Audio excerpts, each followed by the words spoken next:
Hello friends, स्वागत है आप सभी का आपके अपने चैनल लेट्स रिवीजन पर। आज हम करने वाले हैं सीडीपी के महत्वपूर्ण प्रश्नों को। ये जो पहला प्रश्न है ये आपका 2021 में आया हुआ है। इस प्रश्न में आपसे कहा जा रहा है कि बालकों में वृद्धि और विकास में क्या शामिल है, मात्रात्मक परिवर्तन या फिर गुणात्मक परिवर्तन, या मात्रात्मक एवं गुणात्मक दोनों, या फिर शरीर के आकार और बनावट में केवल भौतिक परिवर्तन। तो ये फोर्थ वाला आपका गलत है। वनली आप मात्रात्मक और गुणात्मक को अकेले अकेले नहीं ले सकते। बालकों में वृद्धि और विकास के लिए मात्रात्मक एवं गुणात्मक दोनों शामिल होता है। तो यही आपका यहाँ पे आंसर हो जाएगा। यहाँ पे थोड़ा सा व्याख्या भी लिया है। बालकों की वृद्धि और विकास में मात्रात्मक और गुणात्मक दोनों परिवर्तन शामिल होते हैं, इसलिए आपका ऑप्शन सी जो है वो सही हो जाएगा। सवाल नंबर 2 में आपसे पूछा जा रहा है कि निम्न में से कौन सी बच्चों के समाजीकरण की प्राथमिक संस्थाएं होंगी। कभी आपसे प्राथमिक पूछी जाती है, कभी द्वितीयक पूछी जाती है। तो एक प्रश्न यहाँ से जरूर आते हैं एग्जाम के अंदर, ध्यान से करिएगा इस प्रश्न को। तो इसमें आपसे ऑप्शन ए में कह रहा है कि स्कूल होगा, पास पड़ोस होगा, या परिवार होगा, जनसंचार होगा, पास पड़ोस एवं शिक्षक होंगे, और परिवार एवं पास पड़ोस होगा। तो परिवार जो है वो समाजीकरण की प्राथमिक संस्था है। परिवार इसमें नहीं है तो ये ऑप्शन आपका नहीं होगा। और इसमें भी आपका नहीं है जनसंचार, मीडिया हो, ये द्वितीयक समाजीकरण के अंतर्गत आते हैं। शिक्षक भी आपका जो है स्कूल हो गया, शिक्षक हो गया, ये सब आपका समाजीकरण के द्वितीयक हो जाते हैं। तो मोस्टली यहाँ पे आपको फोर्थ ऑप्शन लेना पड़ेगा। परिवार जो है वो समाजीकरण का प्राथमिक संस्था है, साथ साथ आप पास पड़ोस को भी ले सकते हैं। तो यहाँ पे इस प्रश्न का आंसर आपका डी ठीक हो जाएगा।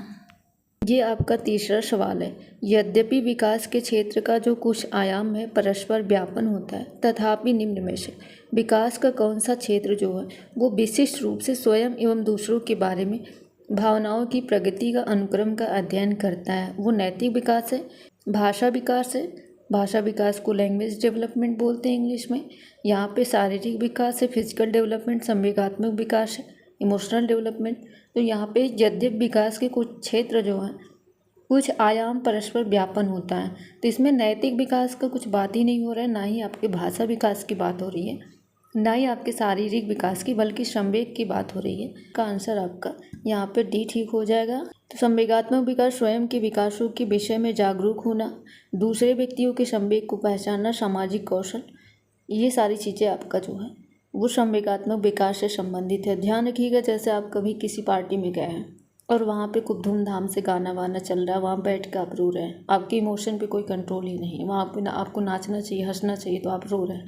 तो इस तरह से जो इस प्रश्न का जो आंसर है वो आपका संवेगात्मक इमोशनल डेवलपमेंट है। अगला प्रश्न आपका 4 है। विकास का कौन सा सिद्धांत यह निर्दिष्ट करता है कि समग्र निर्माण हेतु कुछ विशिष्ट प्रक्रिया है विकास के बाद की प्रक्रिया से समन्वित होती है। निरंतरता का सिद्धांत होगा, एकीकरण का सिद्धांत होगा, शीर्षगामी सिद्धांत होगा, या फिर आपका अधोगामी सिद्धांत होगा। निरंतरता का सिद्धांत ये कहता है कि विकास निरंतर चलने वाली प्रक्रिया है, और आपका जो शीर्षगामी सिद्धांत है ये आपका जो है विकास जो है वो शीर्ष से पैर की तरफ चलती है, ये चीज़ दर्शाता है आपका शीर्षगामी। तो ध्यान रखिएगा। और जो आपका अधोगामी होता है ये आपका जो है केंद्र से बाह्य की ओर दर्शाता है, तो ये ऑप्शन आपका नहीं होगा। बाकी जो आंसर आपका सही है वो आपका यहाँ पे बी ठीक हो जाएगा। आपका एकीकरण, इसका आंसर कैसे होगा ये चीज़ आपको यहाँ पे समझना है। विकास के एकीकरण का जो सिद्धांत है वो क्या बताता है। विकास के एकीकरण का सिद्धांत ये बताता है कि विभिन्न अंगों के विकास में परस्पर जो है संबंध और समन्वय रहता है। अलग अलग अंगों का एकीकरण ही गतियों को सरल और क्या बनाता है, सहज बनाता है। इसलिए आपका जो आंसर है वो आपका यहाँ पे भी ठीक है। ये आपका क्वेश्चन नंबर 5 है शायद। प्रतिभाशाली बालकों की IQ कितनी होती है, यानी जो गिफ्टेड चाइल्ड होते हैं उनकी IQ बुद्धि लब्धि कितनी होती है, ये चीज़ यहाँ पे पूछी जा रही है। 90 से 110 होती है, 120 से 140 होती है, या फिर 140 से अधिक होती है, या फिर 90 से 100। ध्यान रखिएगा, जो प्रतिभाशाली बालक होते हैं, गिफ्टेड चाइल्ड होते हैं, उनकी IQ 140 से अधिक होती है। तो यही आपका आंसर यहाँ पे ठीक हो जाएगा। ये भी थोड़ा सा छोटा ही प्रश्न है, बट छोटे प्रश्न ज़्यादा ही गलत होते हैं, तो ध्यान दीजिएगा। बाल्यावस्था की आयु पूछी जा रही है आपसे, 2 से 10 होगी, 6 से 12 होगी, या जन्म से लेकर 6 वर्ष होगी, या फिर 12 से 18 होगी।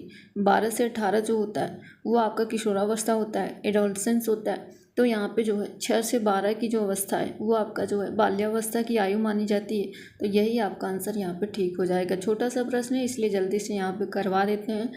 बाकी जो आपका पेडागोजी के सवाल आते हैं वो चीज़ यहाँ पे करवा रहे हैं। बाकी ये जो 2 प्रश्न है ये शायद आपको एग्ज़ाम में मिलेंगे भी नहीं, ये टेट वगैरह में मिल सकता है। तो PDF में बन गया था इसलिए मैंने करवा दिया यहाँ पे। लेव वाइगोस्की के अनुसार अधिगम क्या है? एक अनुबंध गतिविधि है, एक सामाजिक गतिविधि है, एक व्यक्तिगत गतिविधि है, एक निष्क्रिय गतिविधि है। निष्क्रिय नहीं भाई, सक्रिय होता है। तो यहाँ पे अनुबंध गतिविधि नहीं होगा, ना ही आपका व्यक्तिगत गतिविधि होगा, बल्कि जो है लेव वाइगोस्की के अनुसार जो अधिगम है वो क्या है? एक सामाजिक गतिविधि है। तो यही आपका आंसर यहाँ पे ठीक हो जाएगा। अगला सवाल में आपसे फिर पूछा जा रहा है कि निम्नलिखित में से कौन सा प्राथमिक समाजीकरण का माध्यम है? परिवार होगा, सरकार होगा, विद्यालय होगा या फिर मीडिया होगा। ये तीनों की तीनों आपके जो है वो द्वितीयक समाजीकरण के माध्यम है। तो यहाँ पे जो परिवार है वही आंसर ठीक हो जाएगा। ये रिपीट हुआ है प्रश्न, महत्वपूर्ण प्रश्न है इसलिए आपको यहाँ पे मैंने 2 बार इस चीज़ को करवाया है। ध्यान रखिएगा ये प्रश्न आपको मिल सकता है और एक एक नंबर बहुत ही महत्वपूर्ण है।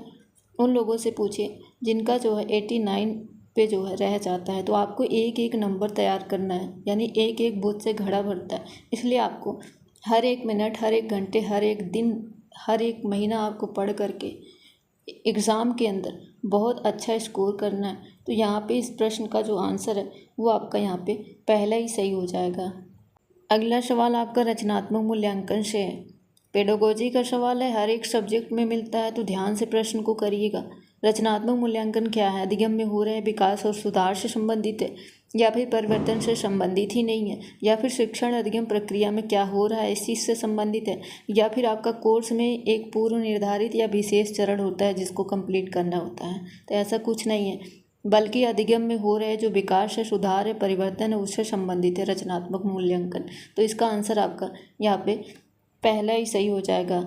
आसान है, ऐसे धीरे धीरे अगर आप कंटिन्यू एग्ज़ाम तक बने रहें तो आपकी जो पेडागोजी बहुत ज़्यादा हार्ड लगती है ना वो बहुत ज़्यादा इजी लगने लगेगी। लगभग आपका मेरी जो क्लास है वो 10 मिनट ही होती है। ये 10 मिनट आपके लिए जो है महत्वपूर्ण है, क्योंकि एक एक जो प्रश्न होता है ना हमारा 10 मिनट में 10 सवाल, वो बहुत ही महत्वपूर्ण होता है। आपको एग्ज़ाम में 100% मिलेगा, इस चीज़ को आप ध्यान रखिएगा।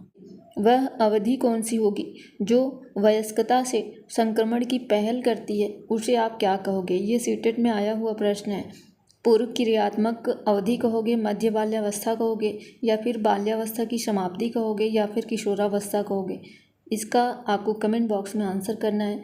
वीडियो को लाइक कर दीजिएगा।